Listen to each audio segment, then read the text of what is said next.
Hello guys, welcome back to అక్కిడుబ్బి videos. ఈరోజు మేము నది ఛానల్కి వెళ్తున్నాము తెలుసా? కోటిలింగాల దగ్గరికి. ఇది కరీంనగర్ నుండి నియర్లీ 55 కిలోమీటర్స్ ఉంటుంది. వెల్గటూర్ నుంచి లోపలికి 5 కిలోమీటర్స్ వెళ్ళాలి. ఇక్కడ గోదావరి నది ఉంటుంది. ఈ గోదావరి నది తీరంలో ఇక్కడ కోటేశ్వర స్వామి స్వయంభు వెలిసి కోటిలింగాల స్పెషాలిటీ ఏంటో తెలుసా? ఇది శాతవాహనుల ఫస్ట్ క్యాపిటల్. శాతవాహనుల ఫౌండర్ శ్రీముఖుడు ప్రింట్ చేసిన కాయిన్స్ ఇక్కడ దొరికాయి కాబట్టి శాతవాహనులు తెలంగాణకి చెందిన వారని ఆర్కియాలజీ డిపార్ట్మెంట్ రీసెర్చ్ లో తెలిసింది.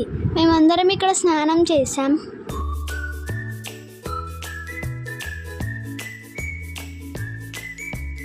నేను నీటిలో కరెక్ట్ గా స్నానం చేయలేదని మా పప్ప చూడండి వాటర్ లో ఎలా ముంచడానికి ట్రై చేస్తున్నాడు. చాలా భయమైంది.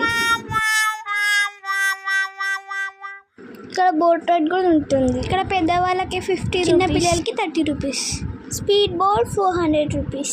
బోట్ రైడ్ కి ఛార్జ్ చేస్తారు. మీరు కావాలంటే వెళ్ళొచ్చు. ఇక మా అందరి స్నానాలు అయిపోయాక మేము దర్శనంకి అయితే వెళ్తున్నాం. ముందుగా కొబ్బరికాయలు తీసుకుని అసలు ఎవ్వలేరు, చాలా తక్కువ మంది ఉన్నారు. ముందుగా మేము ఆంజనేయ స్వామిని దర్శించుకుని వెళ్ళగానే అక్కడ నవగ్రహాలు ఉన్నాయి. ఈ ప్లేస్ చాలా బాగుంది.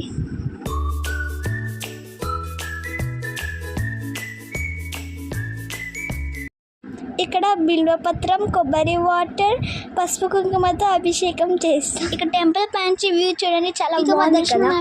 లడ్డూలు తీసుకున్నాం. ఇక్కడ మేము లడ్డూలు కొనుక్కున్నాం. లడ్డు 20 రూపీస్. మా దర్శనం అయిపోయి ఇంటికి వెళ్తున్న టైం చొప్పదండిలో పోస్టర్ లో నా ఫోటో కనబడింది. లాస్ట్ నుంచి సెకండ్ ఫోటో నాదే. ఫోటోతో పాటు నేను కూడా ఫోటో దిగాను. వెదర్ బాగా కూల్ ఉందని స్వీట్ కార్న్ తిన్నాం. Okay bye.